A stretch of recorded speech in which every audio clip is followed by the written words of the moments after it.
Salam, əziz və dəyərli, çox hörmətli dostlar, hər birinizi salamlayıram.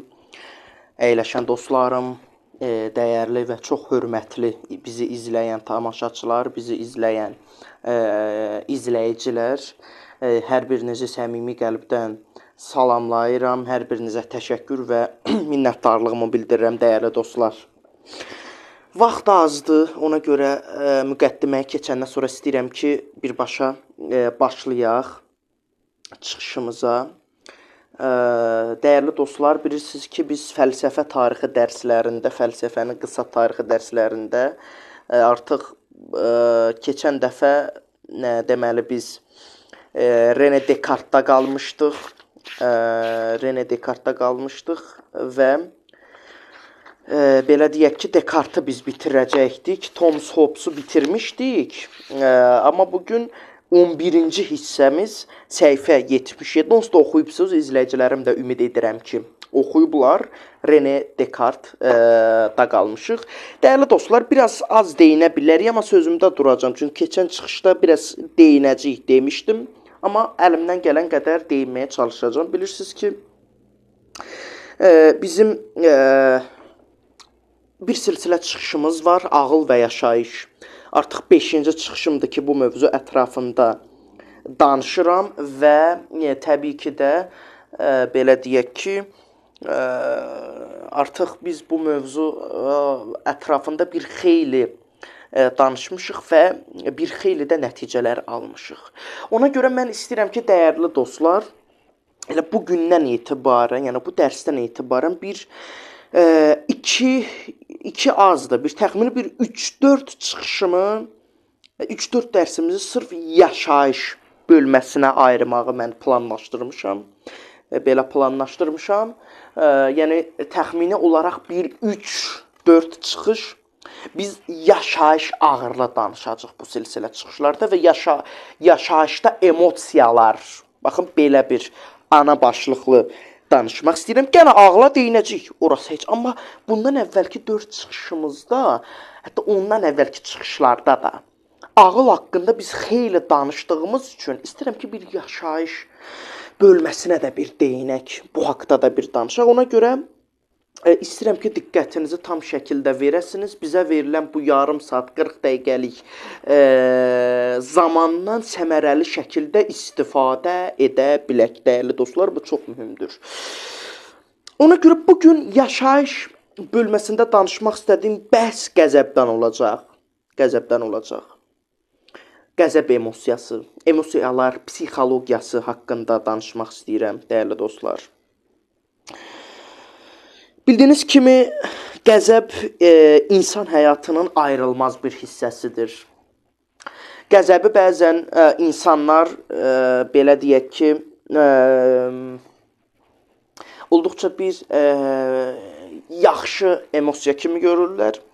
Bir digər qism isə bunu bir xəstəlik kimi görürlər. Əsəb xəstəliyi zad nəyə görə deyirlər? Ona görə vaxt yoxdur, mən qısa-qısa deyinmək istəyirəm hamısına. Bugün biraz vaxtımız azdır. Çünki biraz bu da məndən oldu, dəyərli dostlar. Biraz mən dostlarla çox danışdım, çeylədim, məndən oldu. Vaxt da azdı axı. Mən 1 saat yarım dostlar, kamera dostlarının da başqa işləri də olduğu üçün ona görə biraz mənlik oldu. Çox danışdım, oturub çəkilişə başlamadıq deyə biraz az olacaq. Amma maksimum şəkildə istəyirəm çox məni diqqətlə dinləyəsiniz, dəyərli dostlar. Özüm də dua eləyirəm ki, bu yarım saat içində bitirə bilim, yırcamlaşdıra bilim. Çünki bu yarım saat içində buna da deyinməyə çalışacağam. Ona görə maksimum şəkildə mən tez addımlamalıyam. Yəni çox dərin şəkildə aça bilməyəcəm ona görə. Ümumiyyətlə qəzəb. Bugün yaşayışda emosiyalar bölümündə biz qəzəb hissi haqqında danışacağıq. Ümumiyyətlə qəzəbin nəzəri əxlaq alimlərinin düşüncəsinə görə və nəzəri əxlaq alimləri və filosoflara görə qəzəb hissi 3 əsas kateqoriyaya, 3 əsas xüsusiyyətə bölünür. Bunların birincisi qəzəbin orta həddə olması. Bu şücaət adlanır. Qəzəbin orta həddə olması bu şücaət adlanır. Bir digəri qəzəbin həddindən artıq az olması bu qorxaqlıq sayılır. Yəni qəzəb o qədər azdır ki, artıq insan real təhlükə zamanını belə özünü müdafiə sistemini aktiv edə bilmir. O bədən. Yəni özünü bu təhlükələrdən qoruya bilmir. Mübarizə aparmalı olduğu yerlərdə mübarizə apara bilmir. Belə deyək, öz kölgəsindən qorxur, belə deyək, lor dildə. Bu qəzəbin həddindən artıq az olması bu adlanır qorxaqlıq. Bir digər şücaət, bir digər qorxaqlıq. Üçüncü isə qəzəbin ifrat dərəcəsində çox olması. İfrat dərəcəsində çox olması. Yəni bunu təfrit də deyilir. Təfrit yəni həddindən artıq aşağı. İfrat həddindən açıq. Yəni buna dəlisovluq deyirlər. Yəni açıq. Yəni insan öz canını belə heçə sayaraq hər təhlükəyə və mübarizəyə hoppanır. Heç bir şeydən qorxmur. Konkret buna ziyan gələcək situasiyalarda, məsələlərdə canını heçə sayaraq ağıl yolu ilə yox, ancaq belə deyək ki, fiziki cəhətdən hücum eləyir. Yəni bu nədir? Qəzəb hissinin ifrat dərəcəsində çox olması, bu da dəlisovluq adlanır. Şücaət, bir şücaət, iki dəlisovluq, ikinci qorxaqlıq, üçüncü dəlisovluq.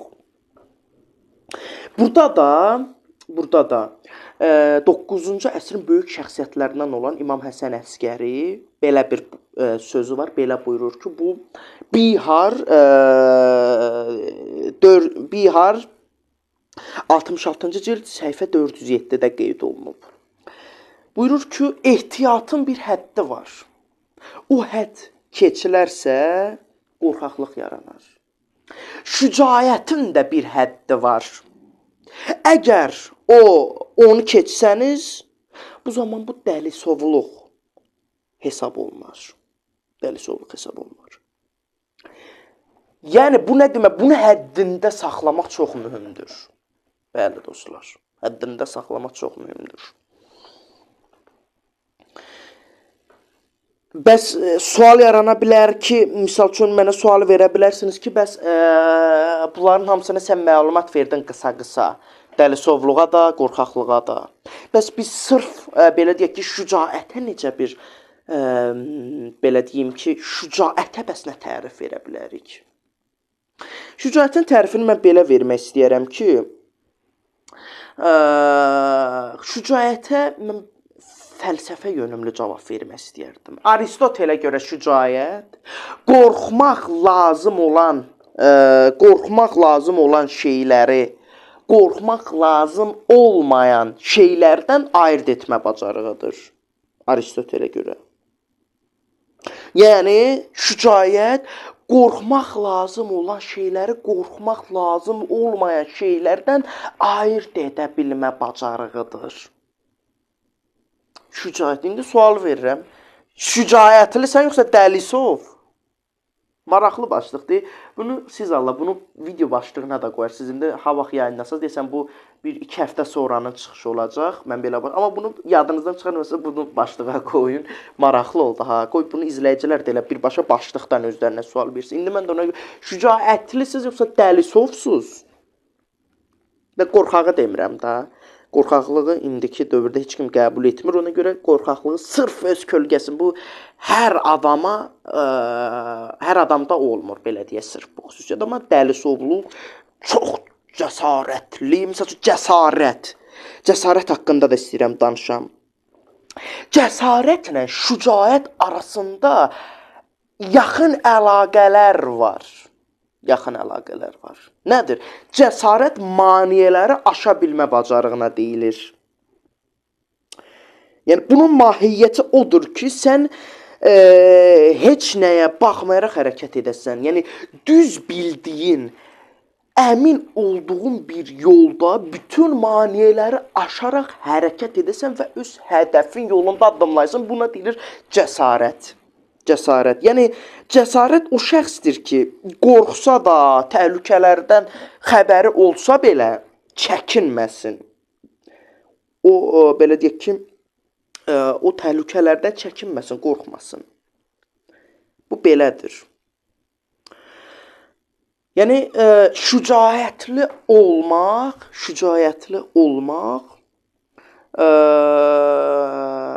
ən üstün xüsusiyyətdir bir növ. Şücaətli olmaq lazımdır. Bu bir növ deskriptiv bir düşüncədir, deskriptiv. Nə deməkdir deskriptiv?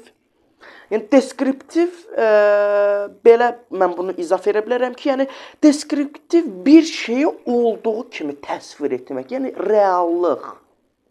Reallıq nədir onu deyirəm. Yəni ən üstün emosiya bunların içində şücaətdir. Bu deskriptiv bir cümlədir, dəyərli dostlar, deskriptiv bir cümlədir. Amma biri də var ki, bunun bir digəri əksi normativ cümlə.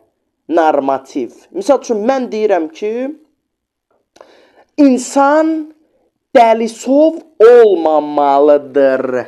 Malı məli şəkilçisini gördünüzmü? Olmamalıdır. Bu artıq normativ cümlədir. Bu normativ cümlədir.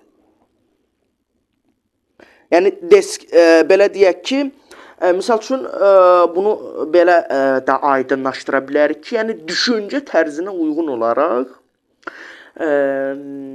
belə deyə bilərəm ki, deskriptivlə normativin fərqi oradadır ki, normativ düşüncə daha çox əxlaq ustadlarına xas olan bir xüsusiyyət, yəni yol göstərmək kimi. Bu ona çıxır da lor dildə desək. Misal üçün mən deskriptiv cümlə dedim sizə. Nə idi o cümlə? Dedim ki, insan şücaət ən üstün xüsusiyyətdir. Bu deskriptiv. Normativ, insan, məsəl üçün dəlisov dedim, insan həddindən artıq qorxaq olmamalıdır. Bu isə normativ cümlədir. Aydındır da, çox bunun üstündə durmaq istəmirəm. İndi bir digəri, dəyərli dostlar, mən bir digərini də belə demək istəyirəm ki, yavaş-yavaş buradan keçirəm. Deməli, biz nə öyrəndik burada? Cəsarətlə əslində vəhşilik arasında da çox fərqlər var. Misal üçün, qəzəblənmiş bir öküz nəzərdə tutaq. O qəzəblənmiş öküz həmləyə də həmlə ilə qarşılıq verir. Yəni ağrı onu saxlamır, əksinə onu döyüşə təhrik edir. Daha da qıcıqlandırır.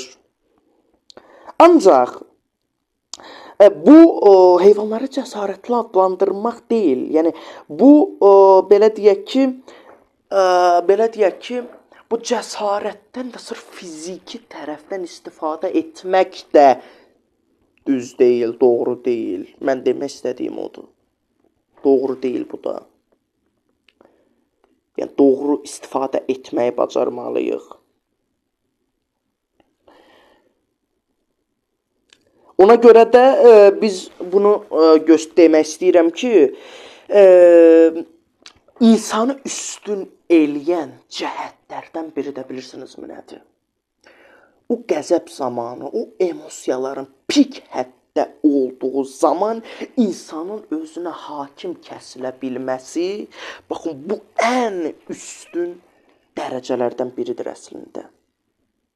Yəni, ən yüksək emosional gərginlik zamanı insan özünə hakim kəsilə bilirsə, deməli onun iradəsi olduqca yüksək dərəcədədir. Əhsən o insana. O gözəl insandır, o yaxşı insandır. Ona görə də şücaət sifətinin də əsas elementləri var. Şücaət sifətinin əsas elementləri var. Bunlar ədalət, səbir, izzət, orta həddə qəzəb və əzmkarlıq hissləri. Vaxt azdır deyə ətraflı deməyəcəm, amma bunlara da qısa-qısa aydınlıq gətirəcək, qısa-qısa mən bildirəcəm. Deməli, bu hisslər birləşdikdə şücaət hissini yaradır. Yəni, şücaət hissi, belə deyək ki, əsas, belə deyək ki, Bu ədalət, səbr, izzət, orta həddə qəzəb, əzmkarlıq hisslərinə ayrılır. Yəni 1, 2, 3, deməli 3, 4, 5. Əsas 5 kateqoriyaya ayrılır və bütün bunların hamısı da şücaət hissini formalaşdırmış olur və buna da belə tərif verək qısa-qısa, hamısına qısa-qısa ədalətə, səbrə, izzətə, qəzəbin orta həddə olmasına və əzmkarlıq hissinə, bunların hamısına da qısa-qısa bir tərif verək, ondan sonra davam eləyək. Deməli, ədalət olmasa, insan öz fəaliyyətinə zülm edər və orta həddən çıxmış olar. O ədalət prinsipini qorumasa, artıq burada bir düşüş yaranır. Bəli, səbir olmasa qorxulu təhlükələr qarşısında təb gətirə bilməz, davam edə bilməz. Davam gətirə bilməz ona. Yəni, o hər başa gəlinən hadisələr zamanı əgər ki, səbirli deyilsənsə, belə deyək ki, heç də yaxşı olmayacaq sənin üçün. Bu bir digəri. İzzət olmasa qorxu hissi ona qalib gələr və şəxsiyyətin tapdalanmasına göz yumar. Söz altında qalar. Lori dildə deyim, bax, güldüz. Bax, bu demək istədiyim budur. Yəni, söz altında qalar. Qabağımdakı haqsız olsa belə, onun şəxsiyyətini zədələyəcək bir ifadə işlətsə və bu sussa, deməli, onda bu izzət hissi yoxdur. Yəni, bu nədir? Deməli, qorxaqlıq hissidir. Ona görə mən normativ düşüncə təfəkkür nə dedim? İnsan qorxaq olmamalıdır. Təbii ki, mən demirəm, hər şeyə cumaq, hücum eləyək ki, yox, bunu demirəm. Amma bəzən də insan öz şəxsiyyətini azaldan, öz şəxsiyyətinə toxunan, tapdalanan real situasiyalar zamanı ona qarşılıq verməyi bacarmalıdır. Demirəm Əlibəy dava eləsin, sözlə. Söz altında qalmasın. Bu deməkdir. Yəni biz onu, əslafla onu biz demək istəmirik ki, sırf belə deyək ki, insan olduğu kimi ancaq belə deyək ki, otursun, sakit, səbirli, heç nə yox. Öz şəxsiyyətinin tapdalanmasına imkan verməsin. Mən onu demək istəyirəm. Başqa bir şey demək istəmirəm. Bir digəri qəzəb. Qəzəbi də tamamilə sıfırlamaq lazım deyil. Niyə? Çünki mən bayaq nə dedim? Şücaət orta həddə. Nə çox qorxaq, nə çox dəlisov. Şücaət tam bunun ortasında dayanır. Deməli, qəzəbi və bir digəri, qəzəbi olmasa, haqsızlıq və zülümlər onu qıcıqlandırmaz, əsəbləşdirməz. Qəzəb hissi olmasa. Yəni, qarşısında gördüyü haqsızlığa göz yumar. Bu da belə. Sonuncusu, əzmkarlıq olmasa, doğru bildikləri əsasında hərəkət etməz və tərəqqi yolunda ucala bilməz, əzmkar olmaq lazımdır. Yəni, qarşındakı adam, məsəl üçün, sənə doğru yol göstərə bilmirsə də və ya da doğru yol göstərməsə belə, sən doğru bildiklərini yaşayaraq addımlamalısan, hansı yol tutmuşsansa o yolda getməlisən. Mən onu demək istəyirəm. Və yəni bunu da demək istəyirəm ki, nəticəmiz də budur ki, şücaət sifətinə malik olmayan və şücaət xüsusiyyətindən məhrəm olan biri indən belə şücaət belə deyək ki, sifətini, şücaəti formalaşdıran əsas o amilləri düşünərək mən ki saydım, siz də sağ olun dostlar, mən sevinirəm həqiqətən yazırlar, ümid edirəm dəyərli izləyicilərim, siz də qeyd edirsiniz bunu. Mən ki saydım bayaqları ki bu səbirdir, izzətdir, ədalətdir, əzmkarlıqdır, qəzəbin orta pik həddi olmasıdır. Bu amillərin özündə olub olmadığını araşdırmalıdır. Bundan sonra artıq şücaət hissi yaranır. Bundan sonra şücaət hissi yaranır. Yəni mənim belə deyək ki, demək istədiyim budur. İndi bir digəri qısa-qısa deyinim. Yaşayışda istiqamət. Yaşayışın istiqaməti bəs nədir? Bunu belə deyim, qısa-qısa deyim. İnsan həyatı təsadüfi deyil. Buna biz deymişik, bilirik. İnsan həyatı təsadüfi olmadığı üçün o müəyyən bir istiqamətdə hərəkətə gedir. Dostlar, yorulub. Görürəm ki, az qalıb bitərəm. Yuxuluyurlar, görürəm. Qutarıram artıq. Mən də fikir versə dostlar, mən də biraz başım qarşı, səhərdən o qədər danışdıq, o qədər demirəm, vaxt az qaldı. Mənə dedilər ki, bəsdir də, oturun da, o danışdığınızı burada danışın. Mən də tam fikrimi cəmləyə bilmirəm, həqiqətən o qədər bu mövzuları danışdıq ki, artıq yuxu basır, qutarıram. Yuxulamayın, boşa getməsin bunlar. İzləyicilərimiz də izləsin, siz də.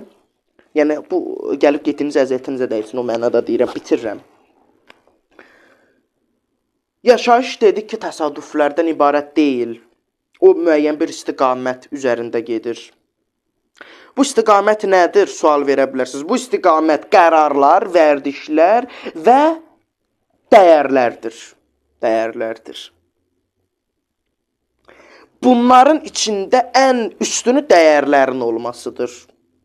Və əgər dəyərlər aydın deyilsə, insan tərəddüd edir, tez təsirlənir və istiqamətini itirmiş olur. İstiqamətini itirən adam da nə deyək? Bilirsiniz artıq. O həqiqətən də belə deyək ki, istiqamətini itirmiş adam həqiqətən də bir boşluq içərisinə düşür. Yəni həqiqətən də nə qədər xoşbəxt olsa belə içində o nəsə çatışmamazlıq hissi yaranır. Amma bunun əksi olaraq, əgər ki dəyərlər aydındırsa, bu zaman qərarlar asanlaşır, insan öz yolunu tapır və onun həyatı sabitləşmiş olur. İndi deyə bilərsiniz ki, belə deyək ki, bu dəyərləri necə formalaşdıra bilərik? Sual yarana bilər, cavab. Bu dəyərlər də təsadüfi yaranmır. Bu dəyərləri formalaşdıran bir xüsusiyyətlər var, bir şeylər var. Nədir bu? Biri ailədir, biri mühitdir, biri təcrübədir, biri də düşüncədir. Bu 4 dənə. Yəni bu dəyərlərin formalaşması bu 4 əsas xüsusiyyətin nəticəsində yaranır. Ailə, düşüncə, mühit və təcrübə. Bunlar bu dəyərləri formalaşdırır. Və bu dəyərlər formalaşdırdıqdan sonra artıq insan öz istiqamətini tapır. Aydın, yazın bunu. Çox aydın. Lakin şuurlu bir insan bu dəyərləri sorğulayır və seçir. Çünki hər qəbul edirən də doğru olmaya bilər. Bəlkə biz bəlkə bir məlumat bizə doğru kimi göstərilmiş bir yalandan ibarətdir. Doğru maskasında olan bir yalandır. Açırsan, görürsən, bu düz deyil. Deyərlər ki, bu düz deyil, qardaş. Ona görə yaşayışda insan həyatının keyfiyyəti onun hansı dəyərlərdə yaşadığından və hansı prinsiplərə sadiq qaldığından asılıdır, konkret. Yəni, əgər bir insan sabit dəyərlərə malikdirsə və onları da həyatına tətbiq edə bilirsə, onda onun yaşayışı doğru yolda istiqamətlənmiş deməkdir. Yəni, onu belə deyək ki, onda onun yaşayışı ardıcıl, məqsədli və mənalı olur və salam. Yəni, bu yaşadığımız həyatı da məqsədli və şuurlu şəkildə yaşamağımız bizdən tələb olunur, əmr olunur. Biz də buna əməl etməliyik. Ayaq uydurmalıyıq. Çünki bir tam eləyə bilməsək də heç olmasa bir eləməyə cəhd göstərməliyik. Bu bizim boynumuzun borcudur. Demək istədiyim budur. Ağla da deyinək. Biraz burada ağla. Dəyərlər haqqında danışdıq. Misal çünki dəyərlərin ümumiyyətlə nə olduğunu da qısa mən deyim. Amma buna başdan tərif verməyimiz lazım gələrsə, misal üçün belə bir sual qoyuram ortaya. İnsan nə üçün yaşayır? Sual. İnsan nə üçün yaşayır? Cavab. İnsan sadəcə qərar verərək yaşamır. O bir şey üçün yaşayır əslində. Bu mənim baxışım belədir. Demirəm təkcə bir şey üçün yaşayır, amma bu bunlardan biridir demək istəyirəm. Dəyərləri üçün yaşayır. Dəyər nədir?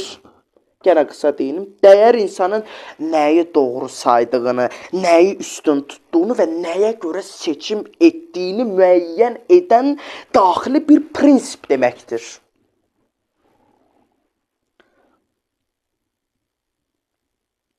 İnsan çox vaxt qərar verdiyini düşünür, amma əksinə dəyər onun yerinə qərar verir. Elə bilir ki, bu qərar verib, xeyr, sən qərar vermə, dəyər sənin yerinə qərar verib. Yəni bu reward system var müasir psixologiyada, dəyər əsaslı qərar vermə kimi izah olunur. Bu yəni insan alternativlər belə deyək ki, misal üçün insan alternativlər arasında seçim edərkən o alternativlər daxilində ona ən yaxın olan və ən dəyərli hesab etdiyi seçimi etmiş olur. Hansı seçimi daha dəyərlidirsə, ona daha çox qiymət vermiş olur. Yəni bunu demək istəyirəm. Yəni qərar sadəcə məntiqi deyil, dəyərin nəticəsidir. Dəyərin nəticəsidir.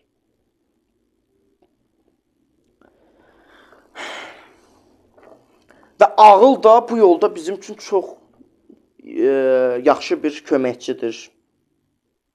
Çünki bunları ayırt edə biləcək gücə o malikdir. Bunu formalaşdıracaq olan da odur. Yəni insan bəzən özünü düzgün tanıdığını düşünür. Məsəl üçün deyir, mən dürüstəm, mən çalışqanam, amma onun real həyatı belə deyil. Həqiqəti odur ki, bu zaman belə bir həqiqət ortaya çıxır ki, insanın dediyi dəyərlər yox, yaşadığı dəyərlər həqiqidir. Çox gözəl sözdür bu. Çox gözəl sözdür. Yəni nə dedim? Burada biz belə bir həqiqətlə üz-üzə qalırıq ki, bu zaman insanın dediyi həqiqətlər yox, yaşadığı həqiqətlər həqiqətdir. Biraz mürəkkəb cümlə oldu. Belə şairanə birdən bizim belə şeyimiz olur da indi. Ümid edirəm başa düşürsünüz. Yəni insanın dediyi dəyərlər yox, yaşadığı dəyərlər həqiqidir. Və psixologiyada buna dəyər davranış uyğunsuzluğu deyilir. Bitirim. Mənim çox qeydlərim qaldı, amma dostlar işarə verir ki, belə bitir. Bilmirəm, kitaba deyinə bilməyəcəm onda. Yarım saat qaldı. Deyinə bilməyəcəm. Onda heç bir şey də. Kitaba qaldı, kitab nəysə, amma qısa şəkildə yenə deyinəcəm. Elə olmamış olmaz, 1-2-3 dəqiqə də heç olmasa kitaba deyinək bitirək. Deməli, nəticə, yekunda biz bunu demək istəyirik ki, ağıl seçir, dəyərlər yön verir, yaşayış isə bunların nəticəsini göstərir. İnsan nəyi seçdiyini bildikdə, niyə seçdiyini anladıqda və həmin seçimlə yaşadıqda artıq təsadüfi yaşamır, istiqamətli yaşamış olur. Bütün bugünkü çıxışımızın nəticəsi buydu. Nəticəsi buydu. Biz belə bir sual qoyuram, keçirəm kitaba. Dəyərli izləyicilərim, əgər bura kimi izləyirsinizsə, bir sual qoymaq istəyirəm sizə. Bu sual ətrafında bir düşünməyinizi xahiş edirəm. Sağollaşdıq, qutardıq, birbaşa elə keçməyin. Bir oturun, 1-2 dəqiqə belə qulaq asın, başqa heç bir şeyə girmədən. Baxın, sual budur. Özüm də çox düşünmüşəm bunun ətrafında, amma yazdım bir təhər. İnşallah yaxşı sualdır. Sualım budur. Sən qərarlarını özün verirsən, yoxsa dəyərləri belə seçmədən yaşayırsan? O deyirdimi, dəyərlər bunun yerinə qərar verir. Bu da elə bilir ki, bu qərar verir. İndi bu sual qoydum da bir sual. İnşallah ki, cavabını əgər məcbur deyil yazmaq istəyən aşağıya şərh olaraq qeyd eləyər. Bu da bizim ağıl və yaşayış 5-ci çıxışımız oldu dəyərli izləyicilər. Bura qədər əlavə sualınız varmı? Yoxdur, təşəkkür edirəm, əstəğfurullah. Çox təşəkkür. Mənim özüm də öyrənirəm burada. Elə şey eləməyim, mənim özüm də öyrənirəm. Dış səsi prosta bağlayırlar, səsləri dostlarına düşmür. Prosta onu nə qədər deyirəm, eləməyin deyirlər, yaxşı düşmür. Nəysə, mənim özüm də əslində burada öyrənirəm, yenidən öyrənirəm. Bunun özəsində çox gözəl bir şeydir. Albert Einsteinın belə bir cümləsi var. Deyir ki, öyrətmək ikinci dəfə öyrənmək deməkdir. Yəni, əgər sən qarşındakı bir şəxsə öyrədə bilmirsənsə, yəni qarşındakı bir şəxsi doğru düzgün şəkildə başa salıb öyrədə bilmirsənsə, deməli özün də onu tam şəkildə dərk edib öyrənməyibsən. Buna görə həmişə mən dostlara deyirəm, bir şey siz alıb, bir şey öyrənə bildinizmi? Qaranlıq qalan bir yer oldum. Yox deyəndə mən sevinirəm. Deməli özüm də dərk eləmişəm və ikinci dəfə də özüm də öyrənirəm və maksimum şəkildə dərk etməyə çalışıram. Qısa deyinim, dəyərli izləyicilərim, ona görə başdan da dedim, kitaba deyinə bilmədim. Niyə görə? Niyə görə? Baxın, bir qısa bir açıqlama verim, siz Allah icazə verin, söndürməyin. Mənim demək istədiyim nədir? Əgər ki, biz buraya yığışırıqsa, yarım saat, 40 dəqiqə, nəticə 50. İndi biz yarım saat danışdıq, sözün düz 1 saat vaxtımız var, onun yarım saatını söhbət elədik. Elə otduğumuz yerdə, elə burada kamera başlamamışdı. Yarım saatda, indi neçə dəqiqədə artıq burada saat var? 33 dəqiqəyə keçirik artıq deyəsən. Amma yox, kəsim zad olacaq deyəsən. Kəsiləcək ilə zadla təxmini bir 31 dəqiqə, 30 dəqiqəyi keçib. Nəysə, əgər ki biz burada yarım saat, 40 dəqiqə müddətində görüşürüksə, o qədər yolu siz ayaq döyüb gəlirsinizsə, həqiqətən mən sizə bir şey ötürməliyəm. Mən bunun məsuliyyətini daşıyıram özümdə də. İzləyicilərimizə də aiddir. Yəni, mən bura gəldim, boş-boşuna danışdım, elə-belə şablon get. Yox, həyatını yaxşı yöndə mənalandırmağa çalışmalıyam. Bu mənim mühüm vəzifəmdir, boynumun borcudur bu. Və siz də onu məndən tələb etməlisiniz. Sizin də boynunuzun borcu budur. Əgər ki, mən sizi özüm dəvət eləmişəm, yəni bu işi mən başlatmışamsa, bu işi görürəmsə, tələb etmək də bilməm. Əksinə, bu məni çox sevindirir. Çox sevinirəm. Mən dostlar ki, birdən deyir, qardaş, bunu belə dedin, amma bəs belə nətər olardı? Mən belə düşünürəm nəsə də, bunu başa düşmədim. Necə ola bilər? Sən belə dedin, amma mən belə, yəni bu tənqidi yanaşma. Mən buna sevinirəm, ola bilər. Hər kəsin fikri fərqlidir. Amma təbii ki də ona görə də ola bilər ki, kitaba deyinə bilməyək, vaxt çatmayaq. Amma dəyərli dostlar, elə mənim bu dərslər var, bu silsilə, elə vallah bunun müqəddiməsidir. Nə müqəddimə nədir? Yəni bunun bir nəticəsidir. Bunun izahıdır. Onu demək istəyirəm. İndi qısacası deyim ki, René Descartes bunu düşünürdü ki, əgər biz bir həqiqətə qısa şəkildə deyim da, indi bunun hamısını oxumayacağam. Özüm mən əvvəlcədən biraz oxumuşam. Gələcək dərsimizdə mərcə girin. Nəyə görə? Çünki dostlarımız bunu dəyərli izləyir. Ümid edirəm ki, amma izləyicilərimizdən də bəziləri yazır ki, özümüz əldə eləmişik, oxuyuruq, anlayırıq. Yəni, özünüz dəyərli izləyicilər oxuyun, özünüz orada dərk edin, yazın. Dərsdə də, baxın, bu silsilə çıxışlarımızla tam oturacaq o. Yəni, René Descartes qısaca deyinim, René Descartes bunu demək istəyir ki, biz əgər ki bir həqiqətə inanırıqsa, o həqiqətə niyə inandığımızı bilməliyik. Yəni, hörmət çərçivəsində sırf hörmət edirik deyə yox. Niyə inanmalıyam? Bu sualı insan özünə verməlidir. Yəni, bu yönlü düşünməlidir. Yəni, həqiqətən də bir həqiqətə inanırıqsa, biz ona niyə inandığımızı bilməliyik. Və hisslərimizə güvənməliyikmi, onu da bilməliyik. Amma onun nəticəsi, belə deyək ki, negativ olmuşdu. O hisslərinin bunu aldatdığını düşünmüşdü və həqiqətən də René Descartes bunu demək istəyir ki, mövcud olmayan bir şey hansısa düşüncəyə də malik ola bilməz demək istəyir. Yəni, misal üçün, bizim təsəvvürlərimiz yaradır uca Allahımız haqqında. Misal üçün, bu da onu demək istəyir ki, mövcud olmayan bir şey haqqında düşünə də bilmərsən ümumiyyətlə. Bu, bunun cavabı oldu. René Descartes bizə birbaşa ateist olun və s. Yəni bunu da tam olaraq bunu da demək istəmir. Amma yəni niyə inandığını da sorğulamağını istəyir. Niyə inanmalı olduğumuzu bizdən istəyir. Və buna görə də o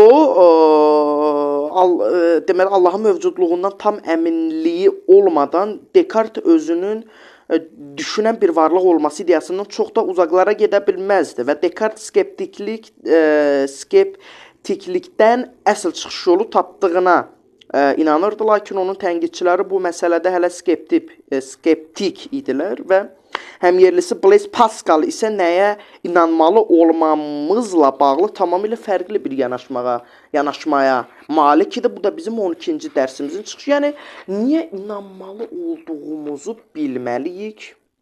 Hisslər, elə bu dərsə uyğun seçmişəm, görürsünüz, hisslər, emosiyalardan danışdım ağıl və yaşayışda. Hisslərimizin qurbanı olmamalıyıq demək istəyir. Bunun niyə olduğunu da bilirsiniz artıq. Mən buna əlavə bir şey verməyəcəm. Adını siz deyin, əlavə bir izah verməyəcəm. Çünki bu haqda biz danışmışıq. Birinci çıxışdan bura qədər danışmışıq. Bu da bunun xülasəsi gələcək dərsimiz, 12-ci dərsimizdə inşallah ki, ağıl və yaşayış 6-cı çıxış. Bu 6-cı çıxışda məsəl üçün bugün qorxu emosiyası haqqında danışdıq əsas. Gələcək çıxışımızda da inşallah ki arzu, istək emosiyası haqqında danışmağı planlaşdırıram, qeydlərimi aparıram. İnşallah ki müvəffəq olarıq dəyərli izləyicilər. Bizi izlədiyiniz və dinlədiyiniz üçün təşəkkür edirəm. Sağ olun, salamat qalın, özünüzə yaxşı baxın. Təşəkkürlər.